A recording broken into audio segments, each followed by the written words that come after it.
बिस्मिल्लाहिर्रहमानिर्रहीम। अस्सलाम वालेकुम सामीन व नाज़रीन। मैं Iqbal Shah advocate Nizampur legal clinic में आपकी खिदमत में क्लास नंबर 149 यानी 149 में आपकी खिदमत में हाजिर हूँ एक नए क्लास और एक नए टॉपिक के साथ। आज का जो टॉपिक है वो भी गुज़िश्ता से पेवस्ता है। ये है सेक्शन 489F, ये डिसऑनरिंग ऑफ चेक। चेक जब डिसऑनर होता है तो उस पर 489F लगता है और ये गुज़िश्ता से पेवस्ता इसलिए है कि लास्ट में हमने समरी सूट के हवाले से कहा गया था, जो नेगोशिएबल इंस्ट्रूमेंट चेक हुंडी वगैरह के हवाले से समरी सूट फाइल होता है। Order 37 rule 1 and 2 up to 7 rule 7 तक हमने पढ़ा था, जिसमें रिकवरी होती है और उसका पूरा तरीक़ाकार मैंने बताया था। लेकिन साथ साथ मैंने ये भी कहा था कि जब हम उसी के साथ सेक्शन 489F जो CRPC का है वो भी पढ़ेंगे तो ये पूरा जो सिलसिला है चेक के हवाले से ये हम इस पे ये क्लियर हो जाएगा और हम समझ जाएंगे। तो लास्ट जो था समरी सूट जो है वो CPC से सिविल प्रोसीजर कोड से ताल्लुक़ रखता है, जिसमें रिकवरी होता है, और सेक्शन 489 जिसमें बेसिकली मुल्ज़िम को सज़ा मिलती है इस अमल की।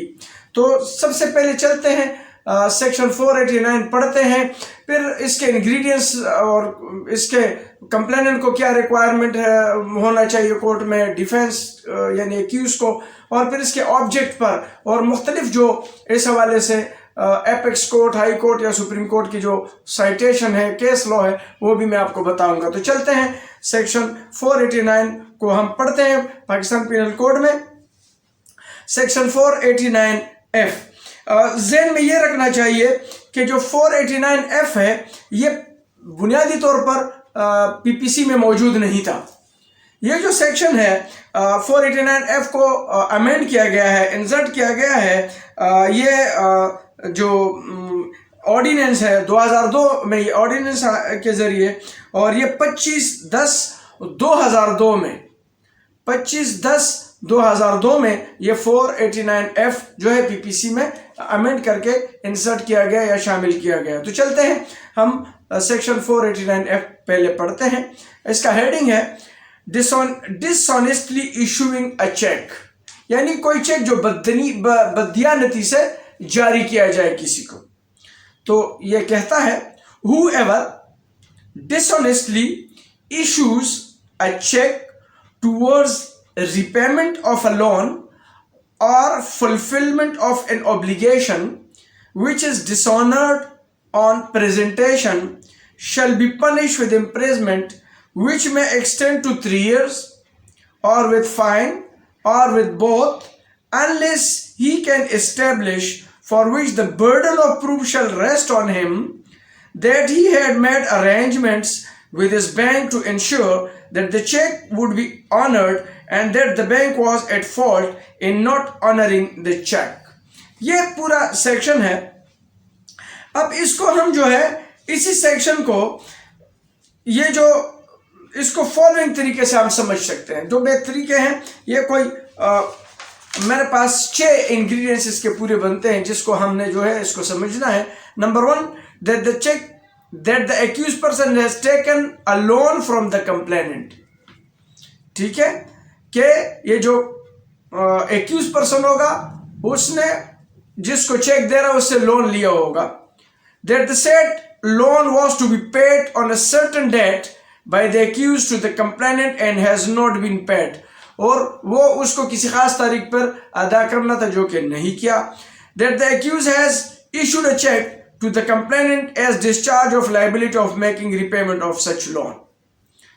ये जो है that the accused has issued a check, मुल्जिम ने इशू किया है ये चेक कंप्लेनेंट को, and discharge of liability of making repayment of such loan। और नंबर 4 है that the said check was issued by the accused dishonestly, knowing fully well that no amount was available in the account of the accused with the bank for making such payment। और उस जो issue तो किया लेकिन उसको पता था कि बैंक में मेरा कोई अमाउंट नहीं है। Number 6 that the check was presented by the complainant to the bank for repayment, और कंप्लेनेंट जो है उसने वो चेक को बैंक में जो है रिपेमेंट के लिए प्रेजेंट किया हुआ हो ना चाहिए या क्या हुआ हो। That number 6 that the bank did not honour it for the reason that no amount was available in the credit of the accused.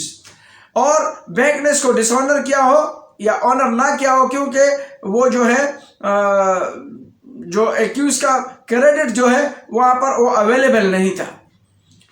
इसी तरीके से जब कंप्लेनेंट को प्रूव करना होगा, in other word the complainant is to allege and establish by admissible and relevant evidence.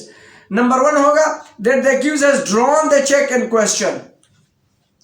Number 2 that the accused has drawn the said check for the discharge of liability. Number 3 that the said check was presented by the complainant on the specific bank. Number 4 that the said bank has returned the said check unpaid because of insufficiency of amount of money standing to the credit of the account on which the check was drawn, or for the reason that it exceeds the arrangement made by the drawer of the check. ये चीजें जो है ये इसमें तमाम होनी चाहिए और इसमें बर्डन ऑफ प्रूफ जो है वो एक्यूज पे होता है, ऑनेस्टी डिसऑनेस्टी का।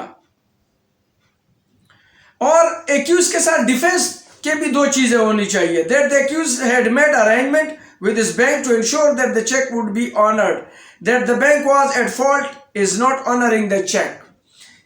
अब ये जो चीजें थी ये समझने की है कि जब हम इसमें चूंकि टोटल इसी के इंग्रेडिएंट्स के साथ मैंने आपको बता दिया, तो burden of proof shall rest on him, मुलजिम पे होता है। और इसमें जो इम्प्रिजमेंट है shall punish with imprisonment which may extend to 3 years, 3 साल तक के है। यह मजिस्ट्रेट कोर्ट में होता है और फाइन भी है। और ये बेसिकली 3 साल का है लेकिन ये बेलेबल नहीं है, नॉन बेलेबल है।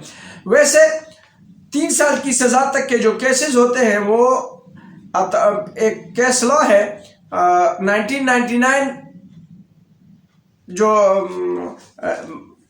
NLR है क्रिमिनल पेज 1, इसमें जो है ऑल ऑफेंसेस है punishment up to 3 years would be consider bailable. तो अकॉर्डिंग टू दैट लॉ तो ये बेलेबल है, लेकिन एज पर शेड्यूल जो है ये बेलेबल नहीं है, ये नॉन बेलेबल है और ये मजिस्ट्रेट कोर्ट में ट्रायल होता है। इसमें जब हम मजीद पढ़ते हैं इसके हवाले से, तो जो डिसऑनर है इसका बेसिकली मतलब क्या है, डिसऑनर ऑफ चेक जो हम कहते हैं, तो बेसिक मतलब क्या है, ये कौन से लॉ में इसको जो है एक्सप्लेन किया गया है, हम कौन सी लॉ केस लॉ को पढ़ सकते हैं जो हम आसानी से समझ जाएं। तो चलते हैं देखते हैं। Words dishonour used in section 489F PPC meant failing to honor a check with an intent to defraud and befool a payee towards the repayment of a loan or fulfillment of an obligation just to disgrace or put him in a state of shame। 2013 है, Pakistan criminal law journal page 175। ये जरूर आप पढ़ लें। Quetta high court ने इस पे ये उसकी वो अथॉरिटी है, केस लॉ है क्वेटा हाई कोर्ट का। Word dishonor used in section 489F PPC meant failing to honor a check with an intent to defraud and befool a payee towards the repayment of a loan or fulfillment of an obligation just to disgrace or put him in a state of shame। 2013 Pakistan criminal law journal page 175। ये जो है ये जरूर आप पढ़ लें तो dishonour of की मीनिंग जो है वो समझ में आ जाएगी। और साथ साथ एक और अथॉरिटी जरूर पढ़ लें, 2012 का है YLR पेज 2900 और 2012 Pakistan criminal law journal page 1549 1549। ये दोनों authority accused is only liable under section 489F PPC if he issues the check dishonestly towards repayment of loan or discharge of some lawful obligation knowingly that it shall be bounced on presentation। ये मैं फिर पढ़ रहा हूं Accused is only liable under section 489F if he issues the check dishonestly towards repayment of loan or discharge of some lawful obligation knowingly that it shall be bounced on presentation. ये जो है ये liable होगा इसमें मुलजिम। 2012 YLR page 2900 ये 2900 page है। और दूसरा है 2012 Pakistan criminal law general 1549 page, ये भी पढ़ ले जरूर। हम आगे चलते हैं, इसी को मजीद पढ़ते हैं इस सेक्शन को।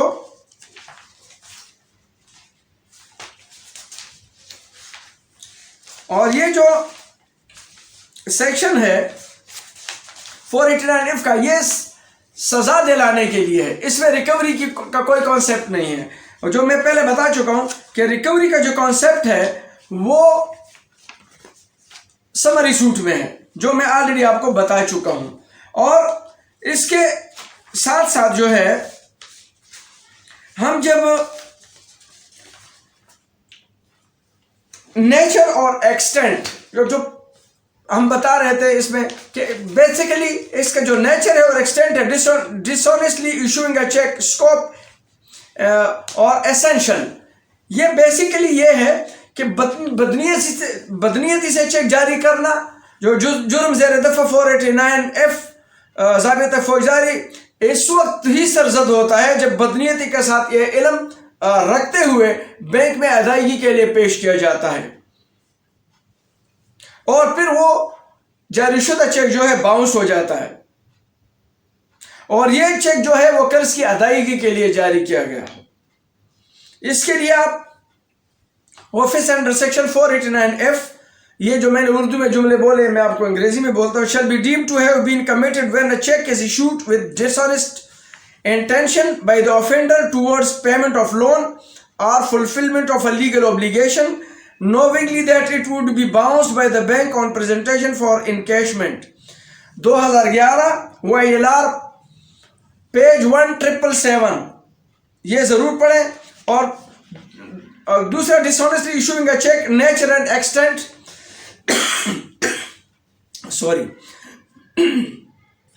सेक्शन 489F का इतलाक ऐसे लोगों को सजा देने के लिए किया गया है जो जानबूझकर ऐसा चेक जारी करते हैं जो डिसऑनर हो जाए। सेक्शन 489F कोई ऐसा निज़ाम तो वज़ा नहीं करता जिससे डूबी हुई रकम वापस मिल सके जो बसूरत दीगर एक दस्तावेज काबिल बे और शरा हो। ये ज़हन में रख लेना, पहले मैं आपको बता चुका हूँ कि इसमें ऐसा कोई निज़ाम नहीं है जिसमें डूबी हुई रकम निकल सके, सज़ा ज़रूर मिल सकती है, लेकिन उसके लिए रिकवरी का सूट जो है और जो समरी सूट है ऑर्डर 39 रूल 1 and 2 में आप कर सकते हैं। और ये जुमले जो है offence under section 489 FPPC has been enacted to penalize a person who knowingly issues a check that it would be dishonored. Said section does not provide a mechanism for the recovery of any amount on the basis of check which are negotiable instrument otherwise। जो पहले मैंने उर्दू में बोला ये वो अंग्रेजी में अल्फाज हैं। 2011 है Pakistan criminal law general page 869 869, ये जरूर आप पढ़ लें। और अब हम आखिर जाते हैं इसका ऑब्जेक्ट क्या है, इसका मकसद क्या है, पर्पस क्या है वैसे 489F का। तो application and scope of section 489 FPPC, इसके लिए आप केस लॉ है PLD 2005 लाहौर पेज 607, ये आप जरूर पढ़ें। और पेज NLR 2007 CRLJ पेज 1, ये जरूर पढ़ें। और इसमें स्कोप और ऑब्जेक्ट जो है वो मौजूद है, मैं पढ़ लेता हूं। Rationale behind the enactment of section 489 PPC does not call for a mechanism action immediately when a check is returned by a banker, but is to be used only where prima facie the purpose of issuing the check was dishonestly pure and simple in the matter of payment of loan. Past conduct of the parties also to be seen. Business transactions, genuine disputes, and contractual obligation में not constitute an intention for the offence. ये जो मैंने आपको बताया PLD 2005 Lahore page 607। इसी तरह applicability of section 489F है, checks which were issued otherwise than for purpose of prepayment of loan or fulfillment of obligation will not be covered by section 489F PPC. 489F would apply only in respect of loan or non-fulfillment of obligation as defined in Financial Institution Ordinance 2001। ये इसके लिए आप authority जो है NLR 2007 CRLJ page 1 जरूर देखें। इसी तरीके से object is to curb the fraudulent और डिसऑनेस्ट। ये जो है इसके लिए आप 2006 CRLJ पेज 221 यानी 221 और PLD 2006 लाहौर 752 ये भी पढ़ सकते हैं। Issuance of cheque to cause dishonest gain or to cause dishonest loss before approaching investigation agency or launching a criminal prosecution. It is necessary to establish prima facie that check is issued dishonestly and with the intention of defraud. To know the intention of a drawer, a payee could give a notice to the drawer after the dishonor of check by the drawee and before approaching the police or to cover word dishonor or the court word dishonestly employed in section 489F PPC required conscious and serious examination। इसके लिए आप PLD 2006 Lahore page 752 जरूर पढ़ लें। इसी तरीके से object of section 489F का is not to effect recovery of amount under the cheque. पहले मैं बता चुका हूं केस में रिकवरी का मसला नहीं होता। And for that matter the complainant has always to approach the court of competent jurisdiction. Question of dishonest issuance of cheque and dishonest dishonor can also not be determined as required evidence which is only possible during trial। PLD 2007 CRC page 298 ये जरूर आप देखें। इसी तरीके से offense under section 489 FPPC was designed to penalize a person who issued a check knowing that it would be dishonored. Said offense was not a device or mechanism to recover a dispute amount। इसके लिए जो है 2014 Pakistan criminal law journal page 0424 यानी 424 ये आप जरूर पढ़ लें। और साथ साथ जो है आप offence under section PPC was 489 PPC was designed to penalize a person who issued a check knowing that it would be dishonored। Said offense was not a device or mechanism to recover dispute amount। ये भी 2014 Pakistan criminal journal page 424 ये आप जरूर पढ़ लें। और जो 489F के हवाले से आज गोशे गुजार किया मैंने आपके सामने, और साथ साथ एक पेशावर हाई कोर्ट की भी अथॉरिटी है कि वो कहते हैं कि ये फाइनेंशियल मर्डर है। अगर कोई किसी के साथ इस तरह करता है कि कोई किसी को लोन देता है, पैसे देता है और जाके वो उसको डिसऑनर चेक देते हैं, मतलब इसके पीछे उसका फ्रॉड ही होता है। तो लेकिन ज़हन में रख लेना कि 489F ये पेनलाइज है, ये इसमें सज़ा होती है 3 साल की, इसमें कोई रिकवरी नहीं होती। और जो समरी सूट है उसमें रिकवरी होती है, उसमें पूरा मैंने प्रोसीजर बता दिया पहले भी। लेकिन दोनों में फ़र्क ये है कि ये जो है ये CRPC से ताल्लुक़ रखता है सज़ाओं से, और CPC जो है वो रिकवरी से ताल्लुक़ रखता है। उम्मीद है कि आप मेरे इन दोनों क्लासों से ज़रूर जो है निगोशिएबल इंस्ट्रूमेंट एक्ट, चेक, हुंडी और जो और निगोशिएबल इंस्ट्रूमेंट है इससे जो है आप प्रोविजनल नोट वगैरह सबसे आप बाखबर हो चुके होंगे। आज के लिए इतना ही, इजाज़त चाहता हूँ। अल्लाह हाफ़िज़।